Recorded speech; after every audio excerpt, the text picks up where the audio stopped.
সুনিতা মুর্শিদাবাদের সর্বকালের সেরা এবং ঐতিহাসিক বস্ত্র প্রতিষ্ঠান। বিয়ের কেনাকাটা থেকে শীতের পোশাক, নামি ব্র্যান্ড, সেরা দাম, একটাই নাম সুনিতা। নমস্কার, আমরা আজকে এসে পৌঁছেছি এমন একজনের বাড়ি যিনি ডোমকলের বিধায়কের আসন সামলেছেন বেশ অনেক বছর। তিনি পশ্চিমবঙ্গের গুরুত্বপূর্ণ মন্ত্রীও ছিলেন এবং ডোমকলের ভালোবাসার মানুষও।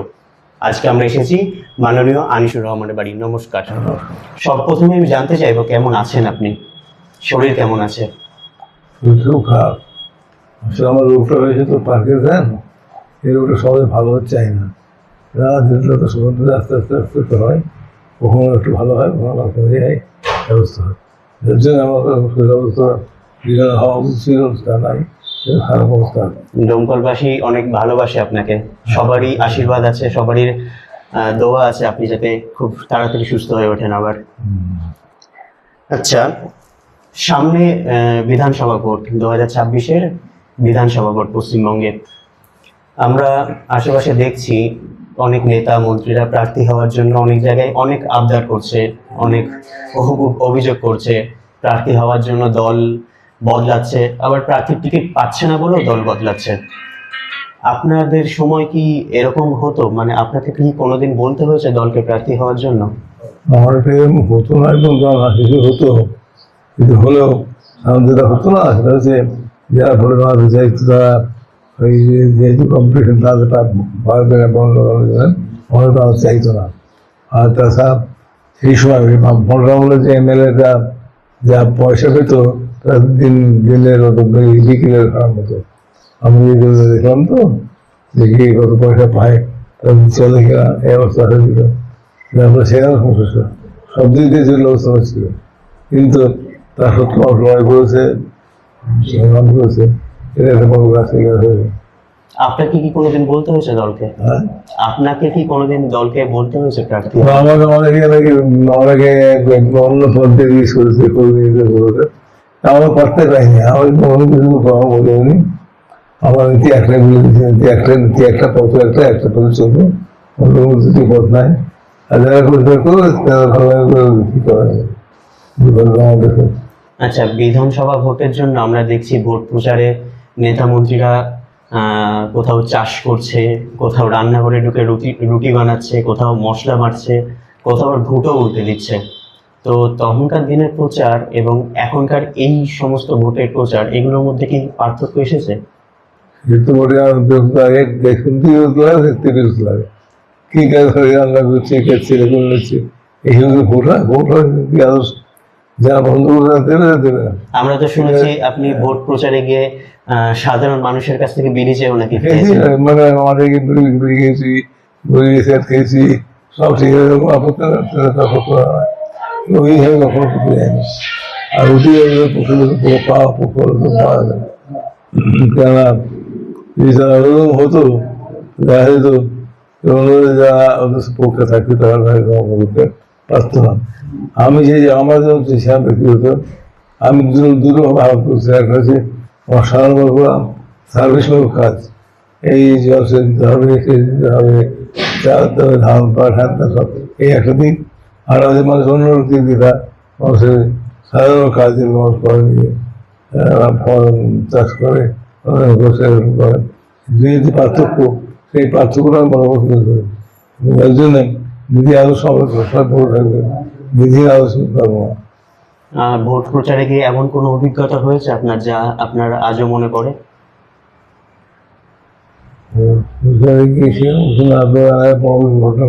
নদী একটা ঘটনা ঘটেছিল, সাম্প্রদায়িক দাঙ্গা পেয়ার তখন আমি চলে গেছিলাম এখান থেকে। আমার বাড়িতে গাড়িও ছিল না, কিছুই নাই। আমি এমনি একটা গাড়ি পারে গাড়ি সেই ঘটনাটা ঘটেছিল। মানে একটা গরু ছাগলের গরু ধান খেয়েছিল, এর বিচার নেই, সমাজ হয়েছে সেখানে। যার জন্য আর সেরকম বড় কিছু নাই, আজ ঘটে ঝামেলা হয় তাই হয়। তো আপনার এই দীর্ঘদিনের অভিজ্ঞতা থেকে যে বর্তমান নেতা মন্ত্রীরা নতুন মুখ আমরা দেখতে পাচ্ছি, তাদেরকে কোনো পরামর্শ দেবেন? মুখকে পরামর্শ উদ্দেশ্য তোমার না চাই না। মানুষ কিন্তু সবাই সচেতন, সবাই শিক্ষিত, সব জানে, ভালো মন্দ বোঝেন, তার থেকে ভালো মন্দ আর কে বোঝে? আমাকে তারা যদি ভালো মন্দ বলছে, তারা ভালো মন্দ বিচার করে তারা ভোট দেবে, ভোট করবে। কারো কথায় ভোট দেবে মনে করি না যে দেখ, এটা একটা ব্যস্ততা। আচ্ছা, আমরা ডোমকল বিধানসভায় এবার শাসক দলের তরফ থেকে দেখছি নতুন প্রার্থী দিয়েছেন, এই ডোমকলের বহিরাগত প্রার্থী এবং নতুন প্রার্থী হুমায়ুন কবির। তো আপনি কি বক্তব্য এই বিষয়ে, কি মনে করছেন আপনি, এই বহিরাগত প্রার্থী ডোমকলের কতটা কাজে লাগতে পারে? হুমায়ুন কবির কাজ কম আমার ছিল একবার, আর হুমায়ুন কবির আগে থেকে এখানে এই ব্লকেও কাজ করতে এক সময় পুলিশের চাকরি করতে এখানে থেকে কাজ চলে গেছে, মুদিখানা এতে ছিল, দু জায়গায় করেছে। হ্যাঁ, আপনার সাথে তো নিশ্চয়ই আগে থেকে পরিচয় ছিল। আপনাকে বললাম যে আপনি ভালো গিয়েছে, তারপর দুর্নামিতে একটা আছে, সেই জলপানি নাকি মামলা কেস দিয়েছে, তার একটা সার আছে। আপনি যা করবেন ভালো মন নিয়ে করবেন, চিন্তা নিয়ে করবেন, যাতে ভোট করে দেয়। ও বলে হ্যাঁ দেখি দেখি। আপনার কি মনে হয় ডোমকলে বহিরাগত প্রার্থী যদি বিধায়ক হয়, ডোমকল কি সুবিধা পাবে? বিধায়ক কতটা রিলেটিভ ব্যাপার। কিছু লোক আছে বাইরে এখান থেকে কাজ করছে, কাজ করবেই সে, কাজ আদৌ কোথায় ক্ষমতা করবে, আর না সে করবে না। ওই শুধু উঠে বিয়ে করলে হয় না, এমন বহু লোক বাইরে যান এরা এলাকায় সেই কাজ করে সারাদিন ধরে। এই আমি ছোটবেলায় আমি স্বাস্থ্য সেবা ভ্রমণ দিয়েছি 67 তাই না, তখন আমি জঙ্গল থানা কাজ করতে, জঙ্গল থানা পাঠিয়েছিল, পাঠিয়ে হবে জঙ্গল থানা যাচ্ছিল না, এখানে অসুবিধা হয়নি। এই অসুবিধা তখন হবে না যদি এলাকায় হোক, এলাকার বাইরে মহা আন্দোলন থাকে, প্রাণ থাকে, ইচ্ছে থাকে, তাহলে সবটা তৈরি করা যায়। অবশ্যই। আচ্ছা, আমাদের যে প্রাক্তন বিধায়ক প্রয়াত জাফিকুল ইসলাম, তিনি তো আপনার ছাত্র ছিলেন, আমরা শুনেছি তার সাথে আপনার সম্পর্ক বেশ ভালোই ছিল। তো আপনি কি মনে করেন যে তাদের পরিবার থেকে যদি প্রার্থী হতো তাহলে কি ভালো হতো? জাফিকুলের সাথে আমার সম্পর্ক হয়েছে না আগে, শুধু মেয়েদের একটা স্কুলে পড়তাম, আমার স্কুলে পড়তাই না, ওর সঙ্গে সম্পর্ক ছিল, সে সম্পর্ক এখানে করেছে। এবং ডোমকল থানা একটু বলতে পারি যে এই সমস্ত রাজনৈতিক দল আছে সবার সঙ্গে ভালো সম্পর্ক আছে, তার সম্পর্ক গণনা খুব একটা হয় না, আমার ছিল সেখানে দোয়া থাকে। আমি আগে হবে কিন্তু আরো ভালো হয়, ভালো কাজ করে যাবে, এটা ভাবো যে বাংলাদেশ সবাইকে বলে সবাই একসাথে কাজ করো, কাজ বিষয়ে সুবিধা হবে। আপনার যে এখন অবসর নিয়েছেন অনেকদিন হলো, আপনার এখন উত্তরসূরি মুস্তাফিজুর রহমান, তিনি এবার প্রার্থী হয়েছেন, দাঁড়াচ্ছেন, তার উপর কতটা আস্থা রাখছেন আপনি? আমার ছাত্র না পড়াশোনা হতো, কিন্তু আগে স্কুলে পড়তে হবো, তার কারণে স্কুল হতো ভালো থেকে পড়াশোনা ভালো, বক্তৃতা ভালো, সব ভালো কাজ করে। আমি তো এখানে বলেছি তুমি ভালো করে কাজ করো, ভালো কাজ হবে, আশা করা যায় ভালো কাজ করবে এবং ওর যা পর এখানে আছে সেখানে ভালো কাজ করতে পারবে ভালো। তার মতাদর্শের সাথে আপনার আদর্শ মতামত কি কোথাও মিল পান? মূল মতামত তো একই, আমি মাছ ধরে লোক, মাছ ধরে যা মিল থাক কথা সেই মিলটা আছে, তাছাড়া যা মিল থাকবে। আমি আপনাকে দুটো প্রশ্ন করতে চাই, সেটা হলো আপনার বিধায়ক থাকাকালীন আপনি এমন কোনো কাজ আছে কি যেটি আপনি চেয়েছিলেন করতে কিন্তু করতে পারেননি কোনো কারণে, যেটার জন্য আক্ষেপ হয় আপনার? আমি প্রচুর কাজ হয়ে গেছে, এত কাজ হয়ে গেছে সেবার মুশকিল। একবার সেই মিউনিসিপাল থেকে আরম্ভ করে একবার বক্সিপুর ঘাট এত বেশি কাজ হয়েছে, সেই সময় আর কোনো অভিযোগ কোথাও নাই। একটা মাত্র ব্রিজ হয়েছিল, টাকা আদায় হলো, সব হলো, টাকা আদায় হয়ে কাজ শুরু হলো, কিন্তু একটা আমাদের দেরির জন্য রেখে গেল, ওইটা একটু দেরি হয়ে যায়, কোনো সমস্যা হয়নি, সব কাজ ঠিক মতো হয়ে গেছে। আর আপনার এই বিধায়ক কালে আপনি এমন কিছু কাজ করেছেন বা এমন কোনো একটি কাজ যেটি এখনো মনে পড়লে আপনার ভালো লাগে, আপনার গর্ব হয় যে হ্যাঁ আমি এই কাজটা করে গেছিলাম, এরকম কোনো কাজ? আমার মূল কাজগুলো দুরকম, একবার স্বেচ্ছাসেবামূলক, সেখানে গ্রামের লোক থাকে, আমাদের গ্রামের সব লোক থাকে, সরকারের বিনা পয়সায় সম্পাদন করে, সেই টাকা দিয়ে কাজ করে, এটা এক ধরনের কাজ।